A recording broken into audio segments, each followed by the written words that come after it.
Jean-Pierre Nadir, bonjour, vous êtes PDG fondateur d'Easy Voyage. Nous sommes à la FEVAD. Comment se porte votre société ? Écoutez, Easy Voyage se porte très bien. C'est un portail que nous avons créé en 2000 et 10 ans plus tard, parce qu'on fête en fait les 10 années d'Easy Voyage.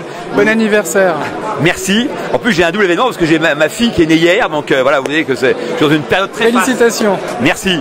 Période très faste. Non, mais Easy Voyage, donc c'est plutôt un succès important puisque nous sommes aujourd'hui deuxième opérateur de l'infomédiation au niveau européen. Je rappelle que l'infomédiation, c'est tous les sites qui apportent des contenus ou des moteurs, et qui répondent aux questions des internautes sans avoir un parti pris marchand. Et donc aujourd'hui nous sommes deuxième européen, nous avons une croissance importante et nous sommes pour l'heure très satisfaits de nos développements. La FEVAD parle à nouveau de croissance à 2 chiffres pour le commerce électronique. Le e-commerce ne connaît pas la crise. Quelle est la tendance pour votre société ? La tendance est très bonne. Alors il faut dire que dans le domaine du voyage, nous on a beaucoup d'avance par rapport à certains, puisque on peut dire que le voyage tire la croissance du e-commerce depuis maintenant une dizaine d'années. On constate que en 2009, il y a un début de tassement, puisqu'on est à 2 chiffres, mais on est plutôt autour de 20%. Et puis là, on voit bien que en début 2010, sous la houlette de plusieurs phénomènes, à la fois évidemment la crise, mais également l'impact du volcan, on est passé à une croissance à 1 chiffre. Donc on est toujours positif, on est toujours dans de bonnes dynamiques, mais la croissance globale du e-tourisme a tendance à se tasser un peu. C'est normal, on arrive à maturité. Comment est-ce qu'on pourrait définir la FEVAD en un mot ? Moi, je dirais que la FEVAD n'est pas une vitrine du e-commerce, elle est plutôt une prospective du e-commerce. Je trouve que c'est intéressant dans la FEVAD, c'est qu'ils ont un petit temps d'avance et ils essayent d'enrichir l'ensemble de leurs administrés, l'ensemble des adhérents, en donnant en permanence un éclairage sur les années futures plus que sur le passé. Alors justement, parlons du futur. Pour vous, quelles sont les nouvelles tendances, la nouvelle frontière du commerce électronique ?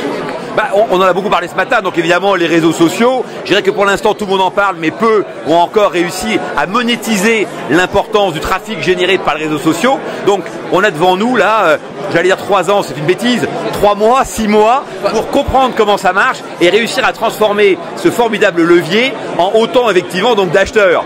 Ça, vous le faites déjà, les avis de consommateurs, c'est très présent sur votre site. Oui, alors nous, on est aujourd'hui évidemment dans une logique de rating où les gens peuvent noter les produits, mais au-delà de ça, je pense qu'on va passer effectivement maintenant d'une logique de notation à une logique de membres. On en a parlé ce matin avec des membres qui vont essayer d'imaginer les produits de demain. Et c'est là en fait qu'il y aura toute une nouveauté, tout un souffle nouveau. C'est qu'on va on va dépasser le CRM même pour aller maintenant vers la VDM, du SRM, Social Relationship. Oui, on sera plus sur l'individu, donc l'analyse de l'individu, c'est lui qui va nous dire comment il nous voit pour demain. Okay. Et on va essayer de nous adapter en permanence à ses besoins. Et en plus des réseaux sociaux, peut-être une autre nouvelle frontière ? Non, mais alors je pense qu'encore une fois, cette nouvelle frontière-là, elle est essentielle, elle est déterminante. C'est qu'au départ, effectivement, on a regardé nos sites, puis on a regardé nos clients, et maintenant c'est les clients qui nous regardent, et c'est les clients qui feront ce qu'on sera demain. On parle aussi beaucoup de mobilité. Oui, alors la mobilité, évidemment, nous dans le voyage, c'est extrêmement naturel.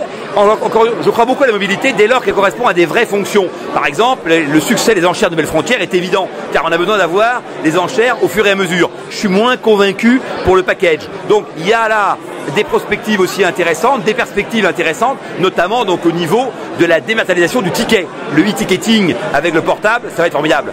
Très bien, alors si on veut tout connaître du secteur du tourisme, on peut aussi aller sur votre site, Easy Voyage, il y a un peu d'éditorial, je crois. Merci. easyvoyage.com. Merci à vous, Jean-Pierre Nadir.